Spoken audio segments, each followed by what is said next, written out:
നമസ്കാരം. കന്യാകുമാരി ത്രിവേണി സംഗമ തീരത്തു മഴവില്ലഴകായി ചില്ലുപാലം.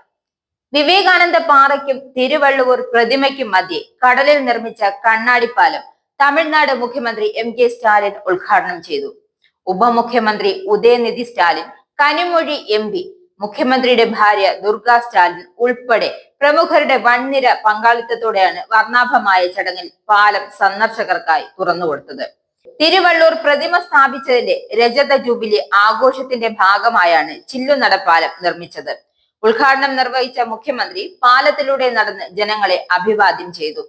കന്യാകുമാരിയിൽ വിവേകാനന്ദ സ്മാരകത്തിനും തിരുവള്ളൂർ പ്രതിമയ്ക്കുമിടയിൽ പണി കഴിപ്പിച്ച കണ്ണാടിപ്പാലത്തിന്റെ ഉദ്ഘാടനം നിർവഹിച്ച ശേഷം തമിഴ്നാട് മുഖ്യമന്ത്രി എം.കെ. സ്റ്റാലിൻ, ഭാര്യ ദുർഗ സ്റ്റാലിൻ, ഉപമുഖ്യമന്ത്രിയായ ഉദയനിധി സ്റ്റാലിൻ, മന്ത്രിമാരായ A V. Velu, Thangam Thennarasan, T R. Baalu MP, Kanimozhi MP, A. Raja MP, Manoj Thangaraj MLA തുടങ്ങിയവരും പാലത്തിന് മുകളിലൂടെ നടന്നു.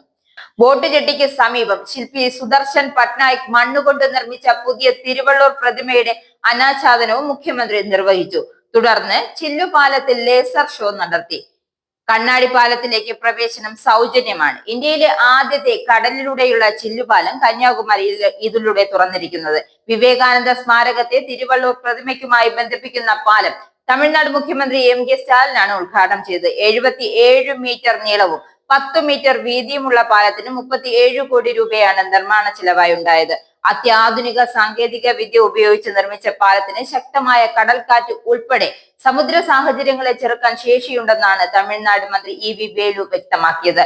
സാധാരണ കടൽ പ്രക്ഷുബ്ധമാകുന്ന സമയങ്ങളിൽ വിവേകാനന്ദ പാറയിൽ നിന്നും തിരുവള്ളൂർ പ്രതിമയിലേക്ക് ബോട്ട് വഴിയുള്ള യാത്ര ബുദ്ധിമുട്ടാണ്. കന്യാകുമാരിയിൽ നിന്നും വിവേകാനന്ദ പാറയിലേക്ക് പോകാമെങ്കിലും കടൽക്ഷോഭമുണ്ടെങ്കിൽ വിവേകാനന്ദ പാറ തിരുവള്ളുവർ പ്രതിമ യാത്ര സാധിക്കില്ല. അതുകൊണ്ട് തന്നെ ഇത്തരം അവസരങ്ങൾ സഞ്ചാരികൾക്ക് തിരുവള്ളൂർ പ്രതിമ കാണാതെ മടങ്ങുകയാണ് പതിവ്. ചില്ലുപാലം വന്നതോടെ ഈ പ്രശ്നത്തിനൊരു പരിഹാരമാവുകയാണ്. സഞ്ചാരികൾക്ക് ഇരുവശത്തു നിന്നും പാലം വഴി യാത്ര ചെയ്യാൻ ഇനി സാധിക്കും.